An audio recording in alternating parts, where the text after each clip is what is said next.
তুমি কি আমার উপর রেগে আছো? আমি জানি তুমি আমার উপর রেগে আছো। তোমার জন্য সবার কাছ থেকে আমি কত কথা শুনছি, কোনো খেয়াল আছে? আরে ওইগুলো সব তো প্র্যাঙ্ক ছিল। যেই প্র্যাঙ্কটা শেষ পর্যন্ত প্র্যাঙ্ক থাকবে না সেটা কেন করো? I am sorry Bunty. Sorry বললে হবে না। তাহলে কি করব? এবার তুমি সবার কাছে গিয়ে সরি বলবা। ঠিক আছে, আমি সবার কাছে গিয়ে সরি বলবো। হুম। আর কখনো এরকম ফান বা কিছু করবা না। এই যে বান্টি, এখন কিন্তু বেশি বেশি হয়ে যাচ্ছে।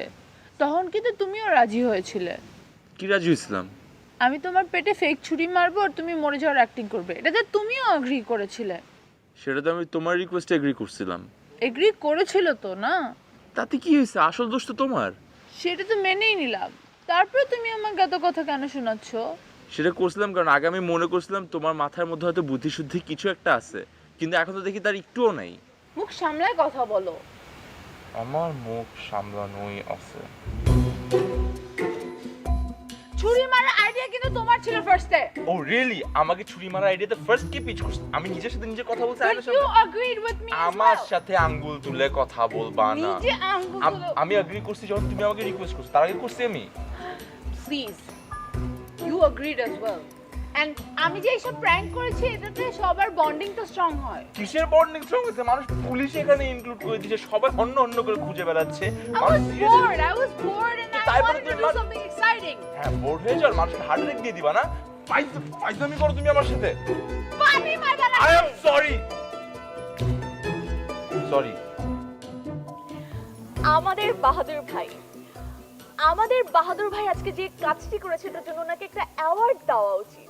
হাতের ভিতরে যদি হারকি দিতে পারতেন না তাহলে পরে খুব ভালো হতো, বুঝছেন? কমরেডস, আপনারা এসব গাজাগরি কথায় বিভ্রান্ত হবেন না। কথায় আছে না, ঝড়ে বক মরে আর ফকিরের কেরামতি পারে। আজকে বাহাদুর ভাই যে কাজটি করেছে সেটা ঝড়ে বক মারার মতোই হয়েছে। খুব খেয়াল কইরা বুঝছেন সোনা ভাই? শোনা ভাই, আমার খুব ভালো লাগছে, এত ভালো লাগছে তোমার কথা শুনে শুনে মনে হইতেছে কি পুলক কাকে যে কত বড় কৃতি সন্তান ছিল। এই কৃতি সন্তান শুধু সিরাজগঞ্জের বুকে ছড়ায় নাই, বিভিন্ন দেশে ছড়ায় আছে। আমি কি কমু, মনের বলে বেলার সময় অনেক খারাপ ব্যবহার করছে, আমাকে মাফ করে দিও ভাইয়া। ঠিক আছে, ঠিক আছে। আমি হিমেলের বিরোধিতা করছি, শুধু বিরোধিতা না, কঠিন বিরোধিতা করছি। বলা টিনা ভাইটা কি বলতেছেন এবার? কেন? কি কারণে আমার কথার বিরোধিতা করা হলো? কি কারণে আমি সেটা জানতে চাই এবং কার ইশারায়? ভাই, সব সংগ্রামী জনতা যারা আছেন সবাইকে বলছি, এই হিমেল সব সময় সব বিষয়ের বিপক্ষে থাকে। সকালে সূর্য উঠলে বলে তার বিপক্ষে, রাতে চাঁদ উঠলে তার বিপক্ষে। তাহলে আমরা কিভাবে তার সব কথাকে মেনে নিতে পারি? এই বাহাদুর ভাই আজকে যা করেছে তা অবশ্যই প্রশংসা পাওয়ার যোগ্য।